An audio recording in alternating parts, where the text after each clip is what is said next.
Olá, saudações a todos. Meu nome é Celestino Delgado, médico cardiologista, e hoje, para mais uma aula, nós vamos falar um pouco sobre imagens patológicas do tórax, focalizando nas imagens radiopacas, né? Que nós podemos observá-las como imagens brancas no raio-x. Né? E a terminologia correta é falar em patologias radiopacas. Ora bem, como sumário, nós vamos abordar essas mesmas patologias radiopacas, não é?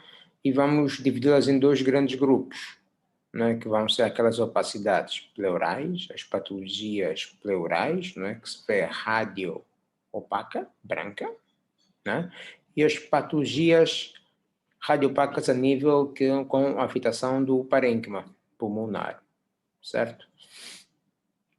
Mas antes de nós interpretarmos essas mesmas patologias, nós temos que ter noção de algo muito importante, que é o padrão radiológico.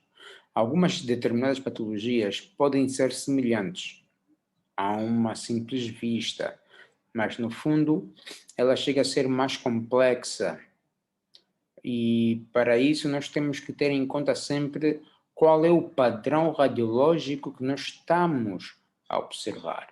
Para isso, nós, antes de entrarmos propriamente nos padrões, nas patologias como tal, vamos ter uma noção do que são os padrões radiológicos. E a aula 2 vai se restringir em conhecer esses mesmos padrões, vou falar um pouco desses padrões, não é?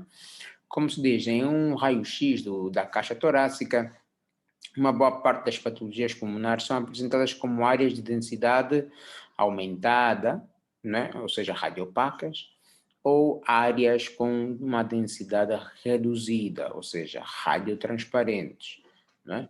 E vamos separá-las, não é, em duas aulas: patologias com aumento da densidade, branca, né? E patologias com diminuição da densidade, ou seja, imagens radiotransparentes, ou seja, mais escuras, com um tom mais preto, para poderem melhor perceber, não é? Já as anomalias pulmonares de densidade alta, que vamos tratar hoje, né, que são chamadas de opacidades, elas são as mais comuns, né? E uma abordagem prática é dividi-las em padrões radiológicos. Esses mesmos padrões seriam 4 em específico. Seria o padrão de consolidação, o padrão intersticial, o padrão de nódulos ou massas, né? E o padrão atelectásico. Porque conhecendo esses 4 padrões, nós facilmente vamos poder identificar 1001 patologias com esses mesmos padrões. Tá? Cada padrão abarca um número muito grande de patologias. Daí que é muito importante conhecê-los para nos redirecionar numa boa estrutura de pensamento diagnóstico, na qual nós vamos implementar.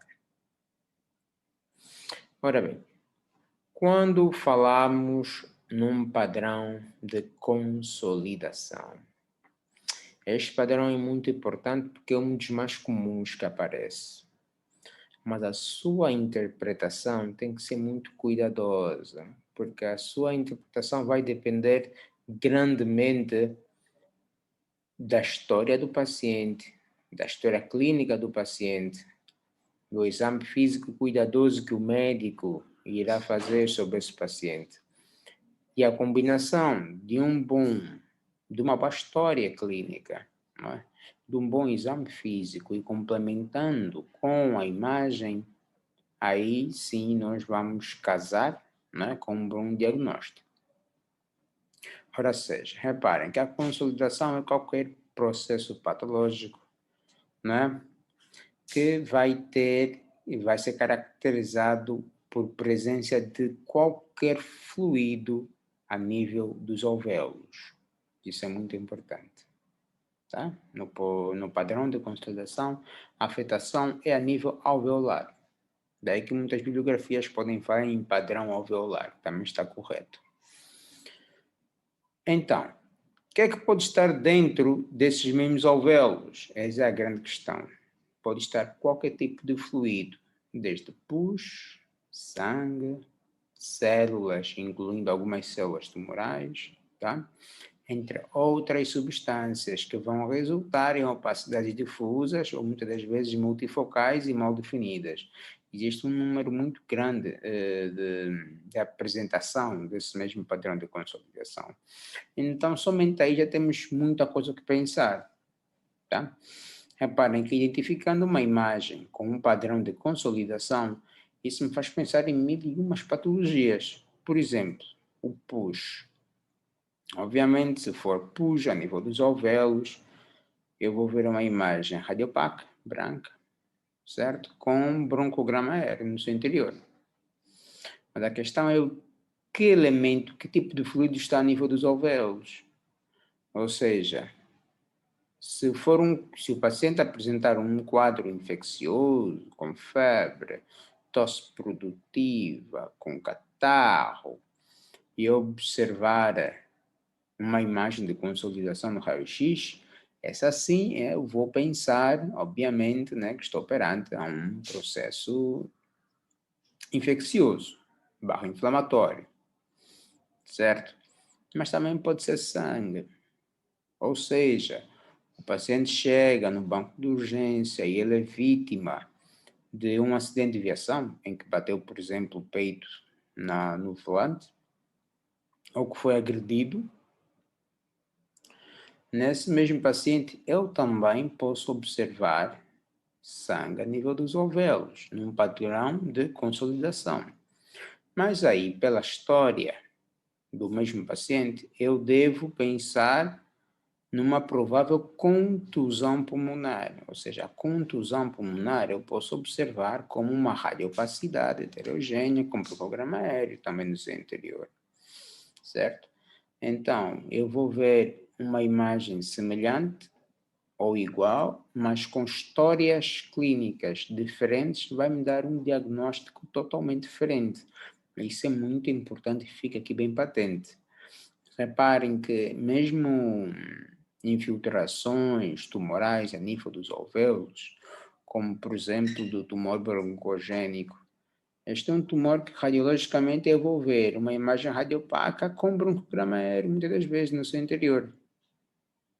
E não é um quadro infeccioso, não é um quadro de contusão, é uma invasão tumoral. Clinicamente, o indivíduo vai estar, pode ser um indivíduo que tem algum antecedente de ser fumador, pode ser, vai ser um indivíduo que vai ter uma história pregressa de emagrecimento, muitas das vezes, e nós estamos procurando a causa, e muitas das vezes é de causa tumoral. E radiologicamente, vou ver como uma imagem radiopaca, heterogênea, homogênea, tudo em independência do tipo, com broncograma aéreo no seu interior. Isso é muito importante que fique aqui patente. Logo, temos que prestar muita atenção nas imagens com padrão de consolidação. Parecem ser iguais, mas têm especificidades e características totalmente diferentes. E isso temos que ter muita, mas muita atenção mesmo. Ora bem, quando falamos de padrão intersticial, nós aqui nos remete ao tecido de suporte do parênquima pulmonar, tá certo? E aí vai se resultar de opacidades que podem muitas vezes ser reticulares, finas ou mesmo grosseiras, tá? Ou muitas das vezes ela apresenta como pequenos nódulos, micronódulos, certo? Um padrão reticulomicronodular. Ora bem, aí existe uma gama muito grande de patologias que têm um envolvimento intersticial que nós temos sempre que pensar quando estamos perante elas. E esse mesmo padrão também nos remete a mil e uma patologias. Vamos pensar que nós podemos observar opacidades reticulares finas, principalmente na periferia do pulmão, a nível da base. Nós temos que pensar sempre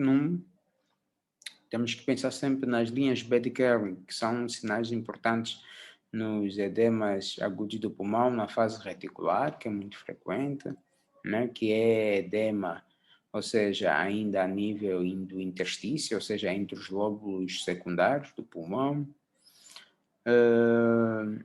Em pacientes com insuficiência cardíaca, é muito frequente vê-las também, as linhas Beta-Kerling. Outro achado muito frequente são nas patologias granulomatosas, que também têm afetação importante do interstício pulmonar. Quando falamos dessas mesmas patologias, uma das mais comuns que avistamos sempre é, nesse caso, a tuberculose com disseminação miliar, né? Mas existe um leque muito grande de outras patologias que têm essa mesma disseminação. Uma delas é a sarcoidose, também que devemos sempre pensar nela. Quando vemos alguma imagem com uma característica, com um padrão, nesse caso intersticial, do tipo micronodular, ou seja, pequenos nodos de aproximadamente 0,2 milímetros de espessura, ou seja, algo muito pequeno. Temos que pensar sempre também em outras patologias granulomatosas, principalmente do Fórum de Medicina do Trabalho, né? Temos as abestoses, as hemosideroses, as pneumoconioses no geral, né? As talcoses, ou seja, há um número muito grande de patologias que a silicose também é muito frequente dentro das patologias de trabalho, principalmente em trabalhadores de minério. Ou seja, o nosso leque perante um padrão tem que se abrir. Nós temos que ter uma noção desde o tipo de paciente que estamos a consultar, o dia a dia desse mesmo paciente, o local de trabalho, tudo isso tem que valer de muita importância quando nós estamos a tentar absorver ou a tentar perceber o raio-x que temos em mente.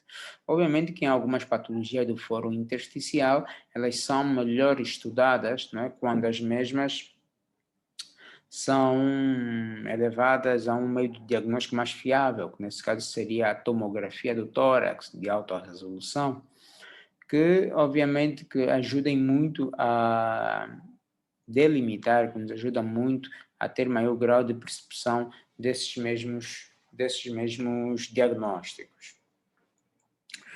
Quando falamos de nódulos ou massas, nós estamos a nos referir a qualquer espaço que ocupe uma lesão solitária ou múltipla.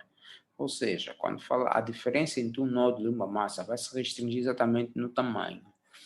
Porque os nódulos, por norma, falamos que são imagens radiopacas, nodulares, de bordos bem definidos, que tenham um diâmetro, né, um eixo maior, menor de 3 centímetros. Ou seja, toda aquela imagem nodular menor de 3 centímetros, nós vamos falar que estamos perante um nódulo.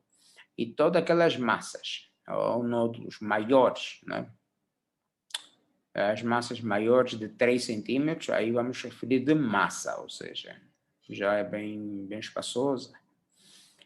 E existe também uma gama muito grande de patologias que afetam essas mesmas massas, e muitas delas, não é, podem apresentar de forma múltipla, nesse caso dos nódulos, né, que podem se apresentar de forma múltipla em largada de balões, que é um achado muito frequente, principalmente nas metástases pulmonares, né. Muitas vezes podemos ouvir esse termo, largada de balões, outras vezes em balas de canhão, mas é muito importante saber descrever quando estamos perante uma massa, né? E quando é que estamos perante a nódulos. Outro padrão muito frequente e que temos que ter sempre todo o cuidado na sua abordagem é a atelectasia, né? Temos que perceber que a atelectasia é quando há diminuição de ar a nível dos alvéolos, e essa mesma diminuição vai resultar da perca de volume e aumento da densidade. Essa causa pode ser vasta, desde causas tumorais, desde processos patológicos pulmonares crônicos mal tratados, até mesmo ingestão de alguns corpos estranhos, principalmente nas crianças, que temos que ter muito cuidado, podem levar à atelectasia, nesse caso que vai ser o colapso de uma parte do pulmão. E a diferença de outras imagens radiopacas é que tem algumas características importantes. A primeira é que vai ser uma opacidade que não vai ter broncograma aéreo, ou seja, por norma o processo atelectásico vai nos dar uma radiopacidade homogênea, que é muito importante sabermos sobre ela. Então, E ela tem outra característica, em detrimento do local em que tem esse colapso, né, do pulmão, a atelectasia tem uma característica que é que ela retrai uma boa parte das estruturas para si, ou seja, se tiver a nível do ápice do pulmão, geralmente retrai as cisuras, né? As cisuras, ela retrai algumas estruturas de mediastino, ah, como a traqueia, que é muito importante, principalmente quando temos um envolvimento importante do pulmão, não é? Uma dica muito importante é observarmos como está se a comportar a traqueia, se está do lado da opacidade ou se está empurrada para o lado são. Isso é muito importante, principalmente quando vemos a diferença entre uma radiopacidade por atelectasia e outra por um derrame pleural, por exemplo, que são aparentemente semelhantes, mas têm características bem diferentes que vamos ver bem mais lá para frente. Aqui nesse esquema, obviamente que nós conseguimos ter uma noção desses mesmos padrões, como eu tiver dito antes. O padrão intersticial, não é? Quando é que falamos que estamos esperando um padrão intersticial? Nós aqui nos referimos sempre, aliás, perdão, quando estamos esperando um padrão de consolidação, neste caso. Nós falamos que no padrão de consolidação nós vamos ter uma afetação, não é, a nível dos alvéolos, ou seja, os alvéolos vão estar preenchidos por qualquer tipo de fluido, certo? Quer seja pus, quer seja sangue, quer seja invasão por células tumorais, né, a nível dos alvéolos, e isso vai nos dar um aumento da densidade do pulmão. E esse aumento vai resultar no aparecimento de outras estruturas que não estão invadidas pelo fluido. Nesse caso, estamos a falar dos brônquios, certo? Então, nós sabemos de antemão que os brônquios possuem ar no seu interior. Logo, o ar é de baixa densidade. E as imagens de baixa densidade, como o ar, nós vemos preta no raio-x. Então, nós vemos como uma imagem radiotransparente, certo? Com uma diminuição importante da sua densidade.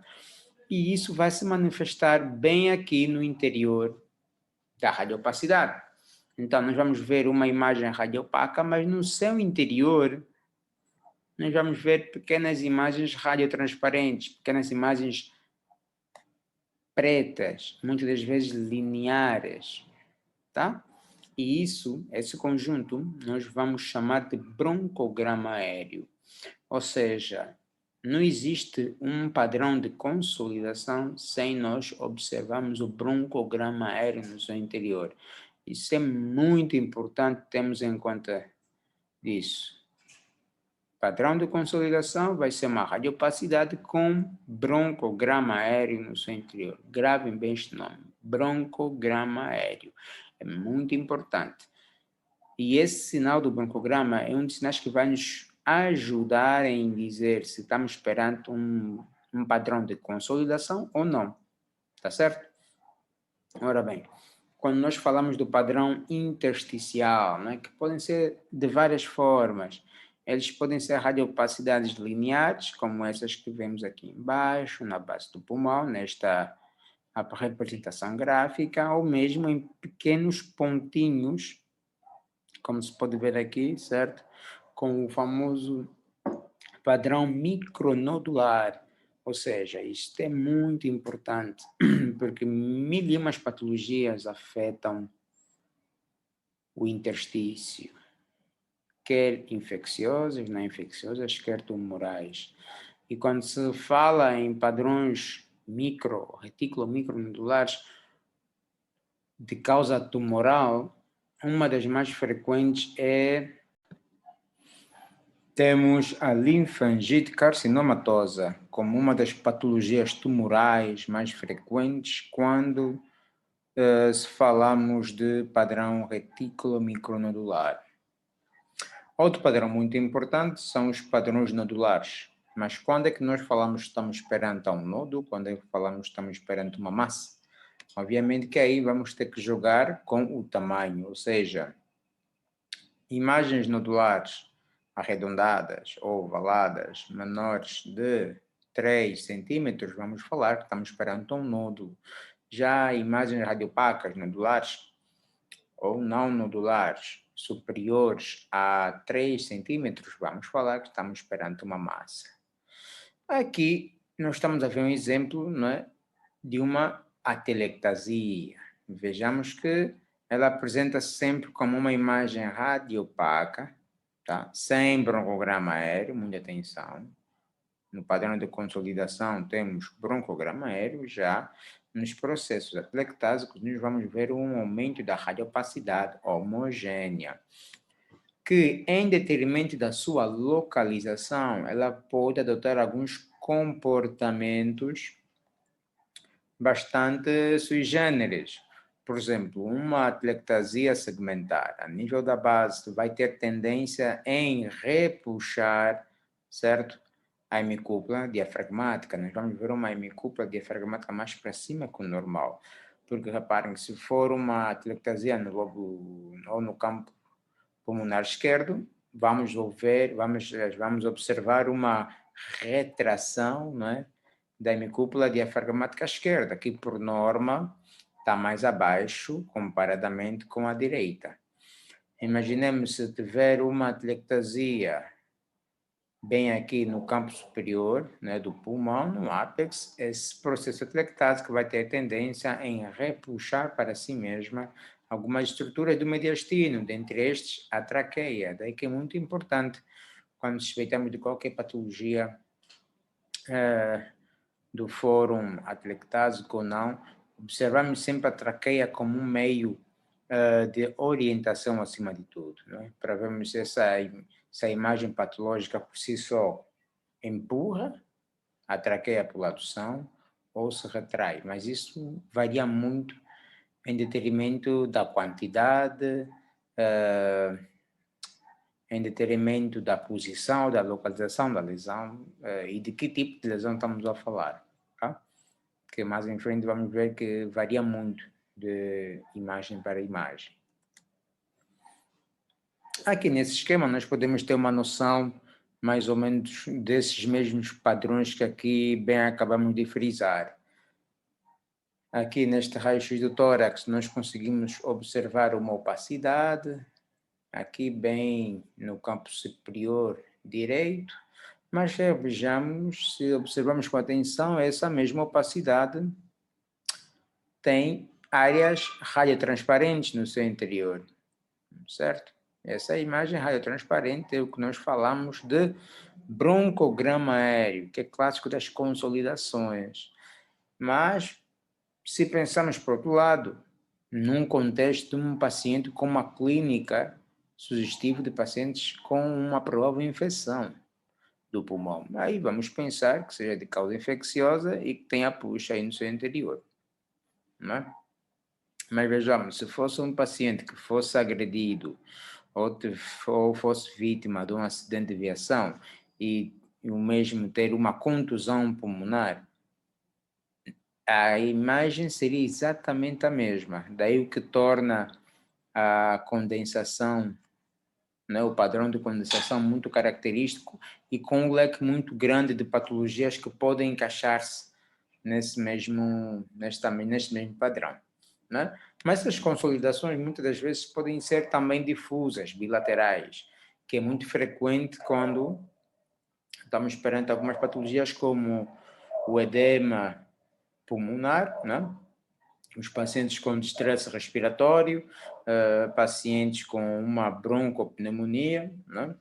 Quando temos lesões difusas bilaterais, nós vamos observar essa mesma radiopacidade, mas chama a atenção que sempre no interior dessa radiopacidade vamos ter que prestar muita atenção para essas pequenas linhas radiotransparentes, pretas, que estão no interior da radiopacidade. Isso é o único aspecto que vai nos dizer sempre se estamos perante ou não a um broncograma aéreo. Isso é muito, muito importante. E muitas das vezes essas mesmas imagens elas vão estar dispersas pelos campos pulmonares. Isso por N patologias que a mesma pode dizer, né? E num contexto atual dessa pandemia, temos que pensar sempre também na Covid, né, a COVID entra dentro desses diagnósticos diferenciais, porque ela se caracteriza por apresentar um padrão de consolidação, porque os alvéolos estarão ocupados por algum fluido. E tem algumas características, né? Que é mais lesões periféricas, acima de tudo, bilaterais, a nível do campo pulmonar, mas a TC, obviamente, que é o padrão ouro para esse tipo de diagnóstico. Mas aqui para baixo temos um processo atelectásico. Se prestamos bem atenção, esta radiopacidade é homogênea e não apresenta broncogama aéreo como esta aqui de cima, como bem acabamos de referir. Bem que elas geralmente ocupam o globo ou pode ocupar apenas um segmento e tem a capacidade de retração de algumas estruturas. Repara que aqui retraiu a cisura transversa do pulmão. Ela, por norma, é reta, certo? Essa seria a localização normal desta cisura. Só que aqui, este processo atelectásico retraiu a cisura ao ponto de ficar praticamente oblíqua e bem aqui para cima. Obviamente, reparem o grau da proximidade da traqueia para a lesão. E à medida que o tempo vai passando, essa mesma traqueia será cada vez mais repuxada para o lado direito. Isso seria o comportamento normal, né, de um processo atelectásico. Bem, aqui no meio nós estamos a falar dos padrão intersticial reticular, as linhas B de Kerlin que falamos anteriormente, que são traçados que ficam principalmente a nível das bases, que traduzem sempre o edema intersticial. É muito importante sabermos reconhecer estes padrões e não confundi-los com condensação. Tá? Ela pode apresentar de várias formas. Vemos aqui um padrão reticular também, a nível do ápex, né? Nesse caso, essas seriam as linhas A de Kerwin. Aqui temos o emaranhado também das linhas B de Kerwin, ou seja, são patologias muito importantes que temos que ter noção, né? Porque afinal de contas elas podem traduzir problemas cardiovasculares principalmente. Bem aqui para baixo nós vemos um padrão fino, nodular, tá? É esse nós falamos de retículo micronodular, porque não são nódulos vistosos, são nódulos bem pequenos. Reparem que são múltiplos, que estão como se fossem pontas de agulha, tá? São muito pequenos. Esse é o padrão, a forma de manifestação do padrão intersticial, tá? Com esses finos nódulos, que nós falamos micronódulos muitas das vezes, que se enquadram em múltiplas patologias, como já falamos anteriormente, que vai desde a tuberculose miliar, né? Todas as patologias que têm disseminação miliar, como as granulomatoses, como falamos bem anteriormente, a silicose, a sarcoidose, a bestose, ou seja, os tumores com disseminação miliar, como a linfangite carcinomatosa, ou seja, há um padrão muito grande de patologias que se apresentam com o mesmo padrão. Daí que torna a imagiologia uma das especialidades mais sensíveis na altura do diagnóstico. Porque, obviamente, que a parte médica, ou seja, a parte clínica, muitas das vezes, quando vêm até os nossos serviços, querem ter sempre um diagnóstico logo na altura. E muitas das vezes tem que se discutir muito além da imagem, porque uma mesma imagem pode dar vários diagnósticos em históricos de pacientes totalmente diferentes, em exames laboratoriais diferentes, e isso na imagem traduz também diagnósticos diferentes, exatamente por essa peculiaridade, é que tem alguns padrões chaves que nesses padrões têm um leque muito grande de patologias diversas. Daí que sim, a radiologia em específico é uma especialidade que tem que se ter em conta e que requer também de muito cuidado na altura de nós laudarmos, na altura de nós darmos um diagnóstico, porque tem muitos aspectos que temos de ter em conta. O padrão nodular ou massa também é muito importante. Reparem aqui no raio do tórax em que vemos um nódulo pequeno, obviamente que ele é nódulo que está abaixo de 3 centímetros, tá? E aqui um outro exemplo, né, de um raio-x do tórax também com múltiplos nódulos dispersos, bilaterais, Nós chamamos isso da famosa imagem em largada de balões, não é? Ou balas de canhão, também que é muito frequente, que é um achado muito interessante em pacientes com metástases pulmonares, que é um dos achados mais frequentes destes mesmos pacientes. Bom, para essa aula, falando dos padrões, é tudo. Vamos aguardar a próxima aula, que vamos entrar exatamente em algumas patologias em que vamos encontrar, obviamente, estes mesmos padrões aí. Daí que é muito importante, antes de falarmos das patologias, das doenças como tal, falarmos dos padrões. Com base nisso, vamos começar, né, a evoluir um pouco mais no que tange aos diagnósticos por imagem. Obrigado pela preferência. Até a próxima.